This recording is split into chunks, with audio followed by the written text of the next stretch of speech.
Terima kasih saudara, Anda masih bersama kami di Kompas Petang, saya Cynthia Rompas.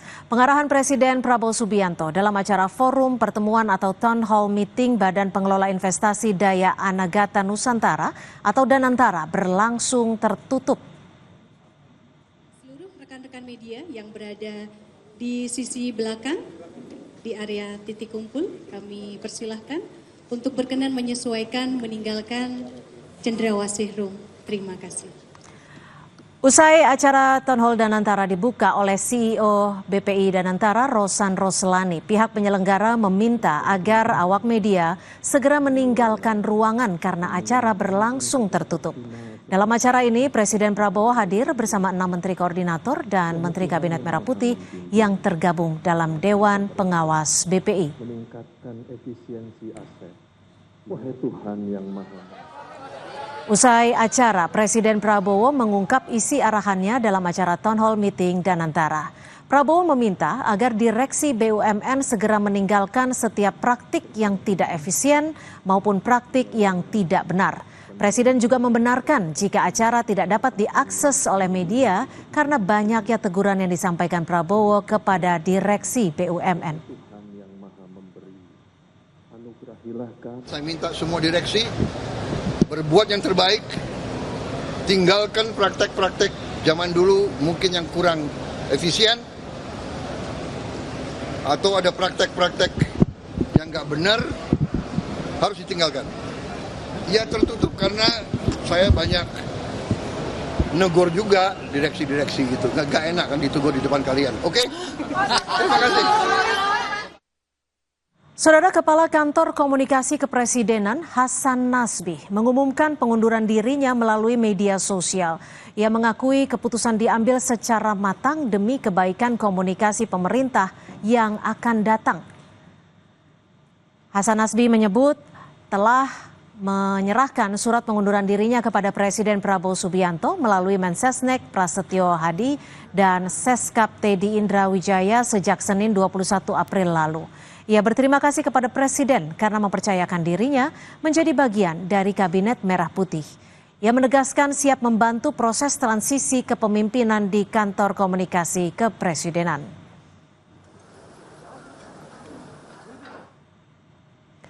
Melalui pesan singkat kepada Kompas TV, Hasan Nasbi menyampaikan bahwa ini jalan terbaik yang dipikirkan dalam suasana yang amat tenang dan demi kebaikan komunikasi pemerintah di masa yang akan datang. Saya mengucapkan terima kasih kepada Presiden Prabowo Subianto yang sudah memberikan kepercayaan kepada saya sebagai bagian dari anggota Kabinet Merah Putih. Tapi saya juga harus meminta maaf kepada beliau jika selama memberikan pelayanan kepada Presiden masih jauh dari apa yang beliau harapkan.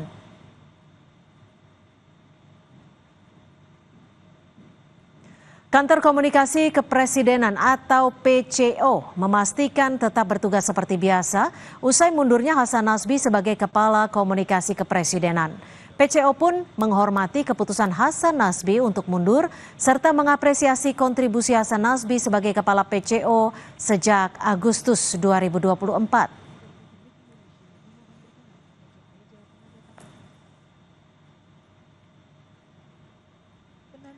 Melalui pernyataan pers, Deputi Bidang Diseminasi dan Media Informasi Kantor Komunikasi Kepresidenan, Naudi Valdrino menyebut PCO menghormati keputusan Hasan Nasbi serta mengapresiasi pengabdian dan seluruh kontribusinya sebagai Kepala PCO sejak Agustus 2024.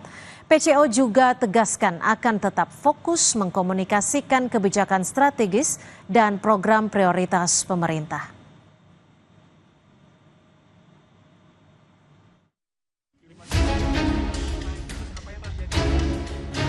Pertengahan Maret lalu menjadi kemunculan terakhir Kepala Kantor Komunikasi Kepresidenan Hasan Nasbi di hadapan wartawan. Kala itu, Hasan merespons teror kiriman kepala babi yang ditujukan ke jurnalis Tempo Francisca Christie. Ucapan Hasan langsung menuai kritik keras dari berbagai kalangan karena dinilai nirempati. Ini dinilai, terus apa yang terjadi pas dikirim itu, apa yang terjadi? Ini semacam ancaman kepada para pers. Kebebasan pers, Pak. Udah dimasak aja. Kalau kepala babi dimasak aja. Sebelumnya pada 17 Maret, Hasan Nasbi sempat mengeluarkan pernyataan terkait polemik revisi RUU TNI melalui cuitannya di media sosial X. Hasan menyinggung soal adanya provokasi dan narasi bohong tentang RUU TNI dari segelintir orang. Ia mempertanyakan permohonan maaf. Ia kemudian menghapus unggahan tersebut, namun tidak sedikit pengguna X yang mengabadikan postingan Hasan melalui screenshot. Pola komunikasi Hasan Nasbi pun dipertanyakan pimpinan media saat berdiskusi dengan Presiden Prabowo. Presiden pun menilai pernyataan Hasan Nasbi merespons aksi teror kepala babi terhadap redaksi Tempo adalah hal yang teledor dan keliru. Benar, itu ucapan yang menurut saya teledor, itu keliru itu. Ya, saya kira beliau menyesal. Ya. Tapi ini alasan yang saya bisa kasih adalah mungkin ya karena baru dalam posisi pemerintahan yang selalu disorot. Hasan Nasbi yang dikenal sebagai konsultan politik sekaligus pendiri lembaga survei Cyrus Network resmi dilantik sebagai Kepala Kantor Komunikasi Kepresidenan oleh Presiden ke-7 Jokowi pada 19 Agustus 2024. Sebelum masuk di lingkungan istana, Hasan Nasbi pernah menjadi juru bicara TKN Prabowo Gibran di Pilpres 2024. Tim Liputan Kompas TV.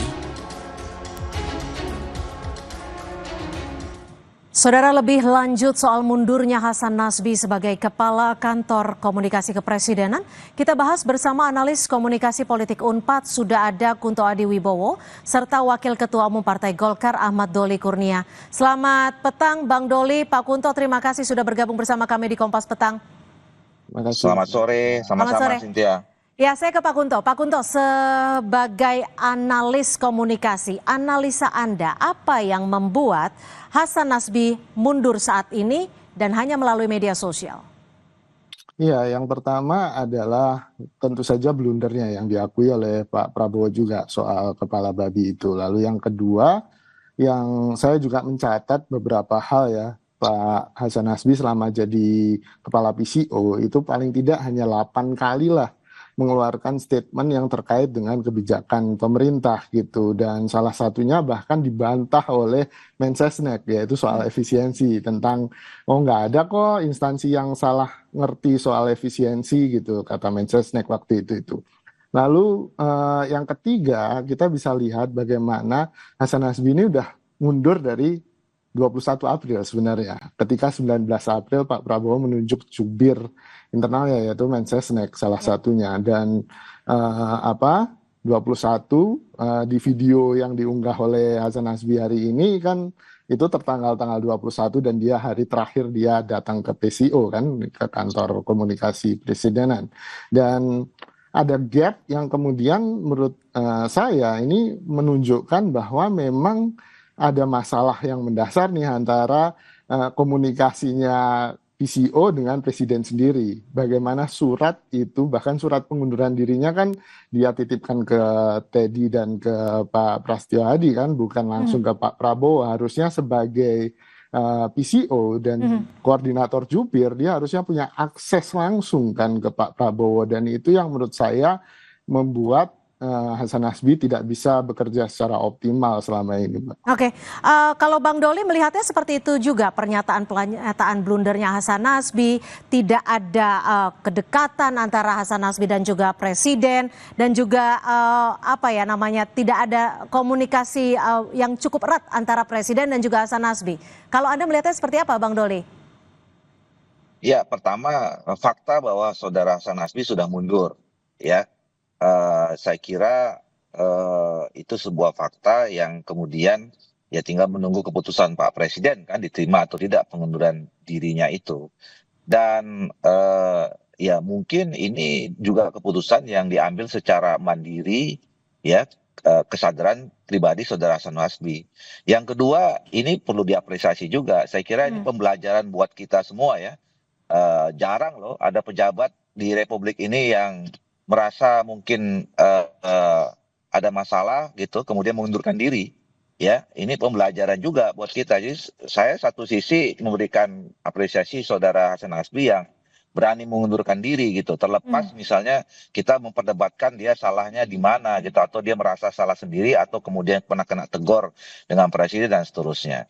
Tapi tadi apa yang disampaikan oleh Pak Kunto ya, saya kira memang saya memang mengetahui saudara Hasan Hasbi sebagai kepala kantor komunikasi presiden itu ya sangat jarang ketemu Pak Presiden gitu. Padahal sebenarnya harusnya yang namanya juru bicara itu harus melekat day to day, hour to hour, minute to minute, second to second harus dengan Pak Presiden gitu loh. Karena dia adalah speaker ya, corong apa yang ada dalam pikiran, apa yang ada dalam hati, apa yang diucapkan oleh seorang presiden. Jadi tidak mungkin dia bisa menyampaikan sesuatu dengan tepat mewakili presiden kalau dia tidak bisa tahu persis apa yang ada dalam pikiran, feel-nya itu bagaimana gitu. Karena yang namanya juru presiden itu kerjanya cuma menyampaikan, tidak boleh menganalisis. Ya, tidak boleh menganalisis apa yang diucapkan, apalagi yang dipikirkan, apalagi buat asumsi. Nah, itu hanya bisa dilakukan kalau seorang juru bicara itu memang melekat dengan presiden. Makanya waktu kemarin Pak Presiden mengatakan bahwa Pak Prasetyo Hadi sebagai Mensesnek juga boleh dipersilakan sebagai juru bicara. Ya mungkin memang setiap hari yang dekat yang ketemu dengan Pak Prabowo itu Pak Prasetyo Lebih dengan Hadi. Mensesnek ya. Nah, saya waktu itu membayangkan Pak Prasetyo Hadi itu bisa menjadi jembatan, ya, menjabatan komunikasi dengan teman-teman PCO, dengan Pak Hasan Hasbi dan kawan-kawan, supaya memang apa yang disampaikan oleh Pak Hasan Hasbi dan kawan-kawan itu memang betul-betul dari sumber pertama yang orang yang terdekat dengan Pak Prabowo. Kalau memang selama ini mungkin ada kendala teknis untuk ketemu langsung ya. Gitu. Oke. Pak Kunto, kalau memang disebut ini disaksikan sendiri oleh Bang Doli bahwa jarang ketemu dengan Presiden Pak Hasan Hasbi ini, apakah ini ada pola komunikasi yang dari awal sudah tidak sesuai kehendak dari Pak Prabowo? Karena kita tahu Hasan Hasbi ini kan dilantik oleh Pak Jokowi sejak 2024 lalu. Iya Mbak, saya pikir kan Pak Prabowo juga ingin memerintah dengan profesional dan Pak Hasan Hasbi pun juga ingin menjalankan tugasnya dengan optimal, sehingga ketika terjadi gap seperti tadi yang disaksikan langsung oleh Bang Doli, ya menurut saya ada pertama ya problem, bisa jadi itu problem politik, tapi ini kan spekulasi belaka ya Mbak ya, soal Pak Jokowi, soal Pak Prabowo, tapi kan itu sudah dibantah oleh Pak Jokowi, sudah dibantah oleh Pak Prabowo gitu kan. Dan kalau secara posisi kan, ya posisinya Pak Hasan Hasbi kan kalau boleh dibilang ya memang benar ada itu, ini hanya sebagai korban dari percaturan atau persaingan elit gitu kan. Dan posisinya memang tidak strategis misalnya Ketum Golkar, Pak Bahlil gitu kan. Sehingga saya tidak melihat indikasi ke sana yang sangat serius gitu. Yang kedua, ya bisa jadi kan memang karena Pak Prabowo mungkin memang nggak cocok dari awal dengan Pak Hasan Hasbi, sehingga memang suasana kerjanya dibikin nggak enak gitu, nggak nyaman, sehingga biar resign sendiri kan gitu. Dan ini yang mungkin kejadian dengan Pak Hasan Hasbi ini. Tapi paling tidak, menurut saya ini juga momentum untuk memperbaiki komunikasi publik di kepresidenan gitu. Kalau dengan Mensesnek ini, apakah nanti bisa dilanjutkan karena sudah sudah terbangun komunikasinya antara Pak Mensesnek dan juga Pak Presiden? Iya, bahkan tanggal 21 kalau tidak salah Pak Mensesnek juga sudah mengumpulkan teman-teman wartawan kan untuk meminta kontak mereka dan kemudian melakukan hearing, bahkan Pak Prasetyo Hadi mendengarkan sebenarnya input dari teman-teman wartawan apa, dan dari situ kan bisa kelihatan bagaimana peran dari Hasan Hasbi sebenarnya sudah digantikan oleh Pak Prasetyo Hadi secara de facto sejak tanggal 21 April kemarin, sehingga ya saya melihatnya kalau memang Pak Prabowo lebih percaya, lebih dekat dan merasa Pak Prasetyo Hadi ini lebih memahami pemikiran beliau, ya ya kita nggak bisa ngapa-ngapain lagi kan, Mbak. Itu memang pilihan terbaik mungkin gitu. Bang Doli, kalau Anda melihatnya harus seperti apa sih sebenarnya hubungan antara Kepala PCO dan juga Presiden Prabowo Subianto? Ya, saya kira adalah orang yang betul-betul bisa punya chemistry ya, yang paham betul semua tentang Pak Prabowo. Dan Pak Prabowo memang merasa bahwa orang itu juga punya chemistry dan bisa mewakili tadi pikiran, pandangan, sampai perasaannya beliau gitu loh. Nah, oleh karena itu memang sebaiknya seorang juru bicara itu betul-betul memang orang yang langsung dari presiden itu sendiri gitu loh ya, supaya memang ketemu gitu. Seirama ya? Kan gini, kalau seirama. Jadi kan begini, kalau misalnya ya kita minta seorang juru bicara setiap hari melekat dengan presiden. Tapi kalau presiden merasa tidak nyaman kan nggak nyambung juga gitu loh. Nah, jadi oleh karena itu sebaiknya memang juru bicara, apalagi kalau kemudian sudah dibentuk semacam ada institusinya ya itu memang lebih pada otoritasnya Pak Prabowo lah. Kalau Ya, Pak jadi seorang Prasetyo Hadi menteri ini saja. sudah merepresentasikan chemistry yang Anda sebut tadi tidak? Saya kira ketika Pak Prasetyo Hadi ditunjuk sebagai Menteri Sekretaris Negara dan kita juga lihat selama 6 bulan ini hampir setiap acara Pak Presiden itu Pak Prasetyo Hadi ada, kantornya dekat gitu ya. Dan saya tahu juga selama ini Pak Prasetyo Hadi punya hubungan yang sangat erat ya, dulu kan sama teman-teman saya di Komisi 2 gitu ya.